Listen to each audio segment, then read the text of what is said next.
سینوها د فرعون د ځانګړي طبیب یادښتونه له میلاد څخه 1450 کاله وړاندې.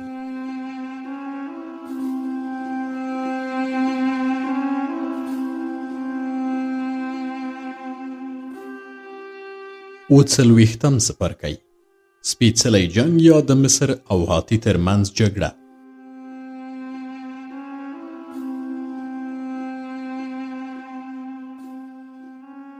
موږ چې منفس ته ورسېدو، هورمهب له اشرافو او شتمنو کسانو وغوښتل چې سره راټول شي. هغوی چې راغلل، هورمهب ورته وویل: تاسې شتمن یاست او زه یو بېوزله کس یم. په کومه ورځ چې وزېږېدم نو د ګوتو په منځ کې مې د څارویو غوندې خوشایي نښتې ول. آمون پر ما برکت پیرزو کړ، زه یې لوی سړی کړم. اوس فرعون ماته حکم کوي چې د وینې زبېښونکي او بېرحمه دښمن مخه ونیسم چې د مصر پر لور را روان دی.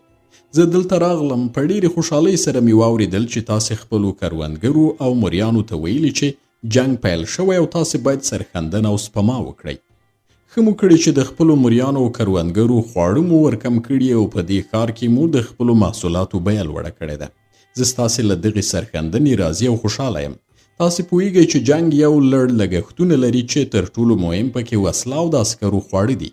زه چې دلته راغلم د دې ځای له مامورینو څخه مې ستاسې د مالیاتو اندازه معلومه کړه. پر دې سربیره مې ستاسې د شتمنۍ په هکله نور معلومات هم ترلاسه کړل.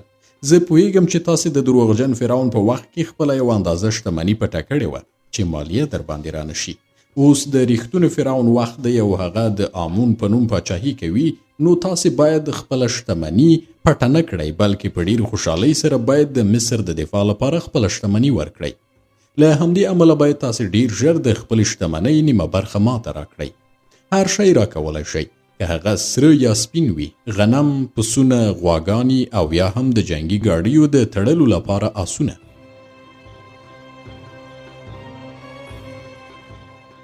کله چې د هورمهب خبرې خلاصې شوې، ناڅاپه د اشرافو او خانانو شور ماشور شو. هغوی خپلې جامې څیرې کړې او هغو کسانو چې ډېر ویښتان یې درلودل منګول یې پکې خښې کړې او خپل ویښتان یې وشکول. دوی په ژړا ویل: موږ هیڅ هم نه لرو. درواغجن فرعون او د هغه خدای هر څه راڅخه اخیستي او موږ بېوزلي شوي یو. هغه کسان چې وایي موږ خپله شتمني پټه کړې ده دروغ وایي. د زاریو او نارو سرو تر ختمېدو وروسته هورمهب وویل: د درواغجن فرعون د پاچاهۍ په دوره کې ما پخپله ولیدل چې هیچ چا ستاسې د غنمو یو وږی، یو منګی، د اوربشو اوبه یا د میسو یوه کړۍ نه ده اخیستې. درواغجنو مامورینو یوازې هغه ځمکې ونیولې چې د آمون د کاهنانو له لوري اداره کېدلې او پر کروندګرو یې وویشلې. په تاسې کې ځینې کسانو چې ډېرې ځمکې درلودې د خپلو کروندګرو په وسیله یې له دغو ځمکو خپله ونډه واخیسته او خپلې ځمکې یې هم هیڅکله کروندګرو ته ورنه کړې. له همدې کبله د درواغجن فرعون په وخت کې ستاسې یوه شتمني هم کمه نه شوه او آن ځینو خو وکړی شول چې په دغه وخت کې خپلې ځمکې زیاتې کړي. د هغه وروسته کاختي راغله او له دې کبله چې تاسې مخکې له مخکې د کاختۍ اټکل کړی و، نو ورسره مو غلې دانې هم پټې کړې او احتکار مو وکړ چې بیا مو غله په ډېره لوړه بیه خرڅه کړه. بله خبره دا ده چې زه نه غواړم ستاسې نیمایي شتمني وړیا ترلاسه کړم، بلکې زه غواړم چې تاسې د خپلې ظاهري شتمنۍ نیمایي برخه چې حتما ستاسې له حقیقي شتمنۍ څخه ډېره کمه ده ماته په پور راکړئ. دغه شتمني به زه په جنګ کې ولګوم او بیا به له جنګه وروسته بیرته ستاسې پور درکړم. شتمنو او خانانو یو بل ته وکتل، ویې ویل: که موږ تا ته پور درکړو نو ته به موږ ته په ضمانت کې څه راکړې؟ هورمهب وویل: د پور د ادا کولو لپاره زما ضمانت بریالیتوب دی او تصور کوم چې دغه ضمانت ستاسې لپاره ډېر اهمیت لري، ځکه چې که زه بریالی نشم د هاتي عسکر به دلته راشي او ستاسې نیمایي شتمني نه بلکې ټوله به د ځان کړي. زه پوهیږم چې تاسې د حساب کتاب او هوښیار خلک یاست، نو له ما به د دې پور په بدل کې ګټه او سود وغواړئ، خو زه هم چمتو یم چې تاسې ته سود درکړم او له هر یو سره به د سود په اړه جلا جلا خبرې وکړم. شتمنو ناڅاپه فریاد او ژړاګانې پیل کړې او ویې ویل: دا چې ته وایې له هر یو سره به د سود په هکله جلا جلا خبرې وکړې، دا د دې لپاره کوي چې موږ ته د سود راکولو نیت نه لرې. پر دې سربیره زموږ دا تمه لا نشته چې خپل اصلي پور ترلاسه کړی شو، سود خو یې لا پرېږده. شتمنو په داسې حال کې چې ټنډې پر ځمکه موښلې وویل: اوس چې باید موږ بېوزله شو او خپل هر شی له لاسه ورکړو، نو غوره دا ده چې ځانونه د هاتي عسکرو ته تسلیم کړو. هورمهب وویل: ډېره ښه ده، زه چمتو یم چې ستاسې په خوښه چلند وکړم او له دې کبله چې تاسې غواړئ ځانونه د هاتي عسکرو ته تسلیم کړئ، زه هم خپلو عسکرو ته وایم چې راشي او ستاسې لاس و پښې وتړي، په بیړۍ کې مو واچوي او ټول د هاتي عسکرو ته وسپاري. د هاتي عسکرو ته ستاسې سپارل ستاسې د مړینې په معنا ده، ځکه د هاتي عسکر به سمدستي تاسې ړانده کړي چې د خپلو تیلو د ایستلو په هرهټ کې مو وتړي او کله چې تاسې لاړ شئ نو زه به ستاسې ټوله شتمني ضبط کړم.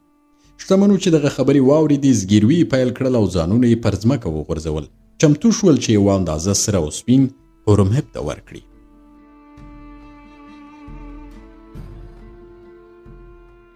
خو هورمهب د لاسا کړله وی ویل ما د دې لپاره راوغوښتلاست چې پوهېدم په دې ښار کې تر تاسې نور شتمن نشته.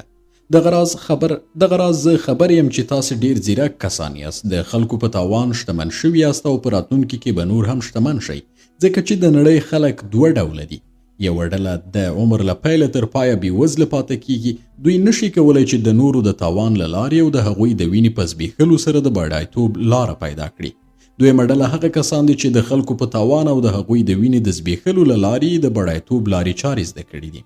که دغه ډله کسان په خپل ژوند کې 100 ځله هم خپله شتمني له لاسه ورکړي بیا به هم شتمن شي، ځکه پوهیږي چې څه ډول باید د نورو په زیان دوی شتمن شي. تاسې د همدې ډلې کسان یاست. که مو زه داسې وزبېښم چې د بدن شیره درنه وباسم بیا به هم بډای شئ، ځکه پوهیږئ چې د نورو د مزد او ګټې د لوټولو په وسیله د شتمنۍ د ترلاسه کولو لاره کومه ده. خو ډاډه اوسئ چې زه به مو دومره نه ټینګوم چې ستاسې شیره ووځي. تاسې شتمن کسان زما لپاره د میوه لرونکو ونو په شان یاست او یو هوښیار باغوان میوه لرونکې ونې له بیخه نه باسي، بلکې یوازې د دې ونې میوه راټولوي. بله خبره دا ده چې کله جنگ پیل شي نو شتمن کسان په تیره بیا د ځمکو خاوندان، سوداګر، د بیړیو خاوندان او مالداران خپله شتمني نور هم زیاتوي. که د بیدیا د شګو په اندازه د مالیاتو مامورین ورته وګمارل شي بیا به هم د هغوی شتمني ورځ تر بلې زیاتیږي او هغوی به حتی د مالیاتو له مامورینو څخه ګرمه واخلي، ځکه چې خپل غنم، د اوربشو اوبه، غوښه، نور محصولات به په ډیره ګرانه بیه پر هغوی خرڅ کړي. تاسې غم مه کوئ او په دې مخه پکېږئ چې د خپلې شتمنۍ یوه برخه ماته راکوئ، ځکه چې په لنډه موده کې به تر هغه ډیره نوره بیرته ترلاسه کړئ. اوس لاړ شئ او د جنگ په وخت کې د لویو ګټو د ترلاسه کولو لپاره چمتو شئ او ځانونه نور هم چاق کړئ. کله چې جنگونه کیږي که څه هم زرګونه عسکر پکې مري، زرګونه کورونه پکې ورانیږي او اوسېدونکي مریان او وینځي کیږي، خو شتمن کسان، مالداران، د بیړیو خاوندان او سوداګر نور هم چاغیږي. بله خبره دا ده چې زه د هاتي د عسکرو له ځپلو وروسته غواړم سوریه ونیسم او د پخوا په شانې د مصر له خاورې سره یو ځای کړم، نو تاسې به له سوریې څخه ډیره ګټه واخلئ. له همدې کبله غوره ده چې د جنگ لپاره له پور پرته کله ناکله ماته ډالۍ هم راولېږئ چې پر پوځ یې ولګوم. اوس لاړ شئ، که غواړئ وژاړئ نو ساندې پیل کړئ، زه به ستاسې له ساندو خوند واخلم، ځکه چې زما غوږونه د میسو د کړیو په شان دي، ځکه زه پوهیږم چې که ژاړئ هم خو هغه سره او سپین به حتما راکړئ چې ما در څخه غوښتي دي. شتمن او خانان پورته شول او لاړل.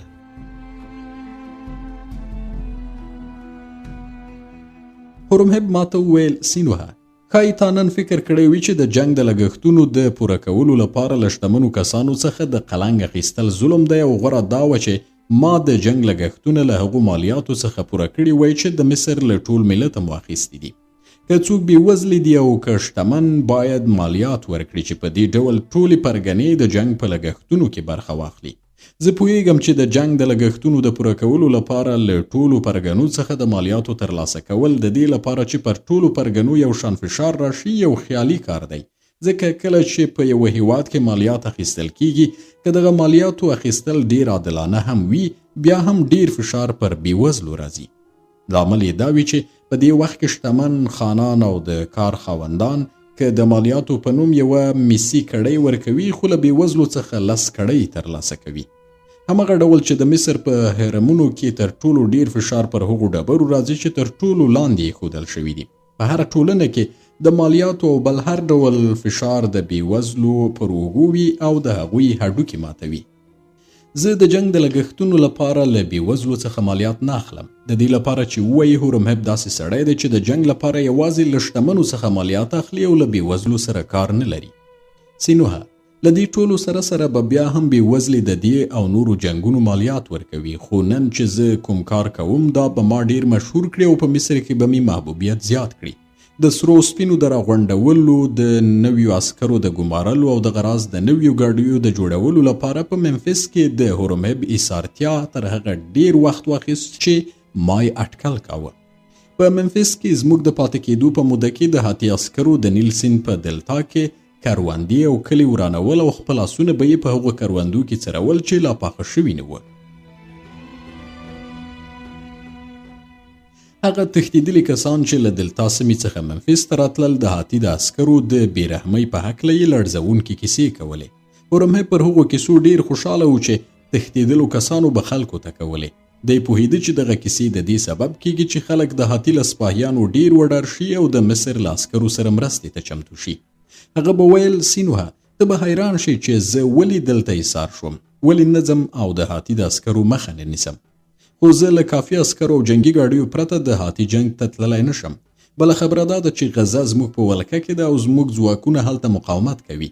له همدې امله تر یوه حده ډاډه یم ځکه چې غزه هغه غشي ته ورته ده چې د هاتي او د هغه د متحد آزیرو په ټټر کې نښتي او اجازه نه ورکوي چې هغوی په اسانه جنګي مانوره وکړي.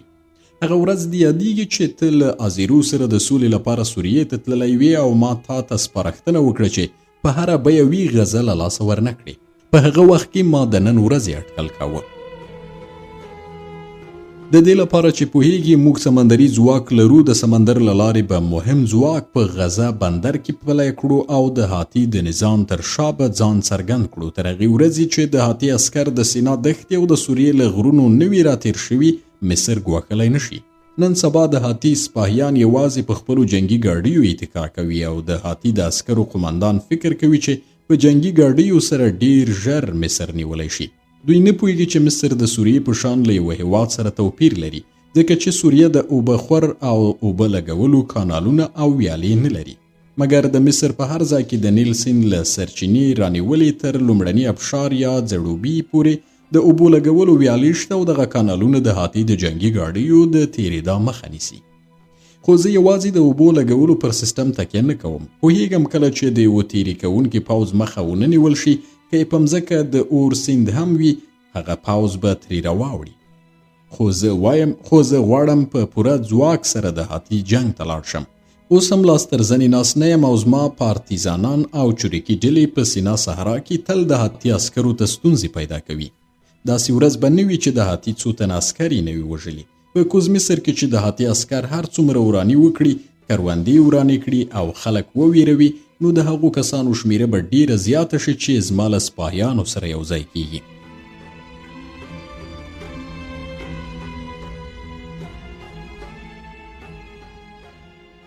په حقیقت کې یو شمیر کروندګر چې په کوز مصر کې د هاتي د عسکرو د تیري له امله وږي پاتې دي د هورمهب په لښکرو کې شامل شول. یو شمیر کسان چې د آتون د خدایي په وخت کې بېوزله شوي دي هغوی هم د عسکرۍ لپاره په خپله خوښه راغلي دي. که څه هم د هورمهب د عسکرو شمیر ډیر نه و، خو هغه دې ته له پامه پرته چې د آمون کاهنان به څه وایي یو حکم وکړ او ټول هغه محکومین یې خوشي کړل چې آتون ته د عقیدې لرلو په تور نیول شوي ول او د کار لپاره قانونو ته استول شوي ول.